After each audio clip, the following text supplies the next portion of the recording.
In today's video, I'm going to teach you how to manage your team in Asana. We'll walk through how to access the right settings so you can see and manage the people in your organization. I'll guide you step by step and you can follow along in your own Asana workspace.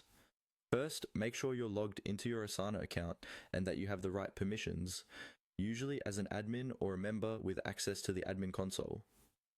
Once you're in, look to the top right corner of your screen. You'll see your profile icon. This might be your initials or a small avatar image. Go ahead and click on that profile icon.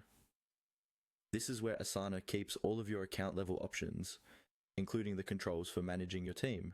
After clicking your profile icon, a drop-down menu will appear. From this menu, look for the option that says Admin Console. This is the central place where you'll manage users, permissions, and other organization-wide settings. Click on Admin Console.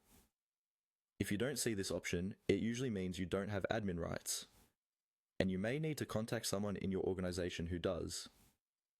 Once the Admin Console opens, you'll see several tabs or sections at the top or along the side, depending on your Asana layout. Look for the section labeled Users. This is where you can view everyone who is part of your organization in Asana, along with their roles and status. Click on Users to open the user management area. Give it a second to load. If you have a large team, this list can be quite long. Inside the Users section, you'll see a list of people in your workspace. Next to each person's name, there will be options and controls you can use to manage them. To access these options for a specific team member, look for the three dots, sometimes called the More Options or Overflow menu, on the right side of their row. Click on those three dots. This menu is where you'll typically find actions like adjusting their role, changing access, or managing their seat, depending on your plan and permissions. And that's it. You've now learned how to move from your profile icon into the admin console and into the users section, and then open the options for a specific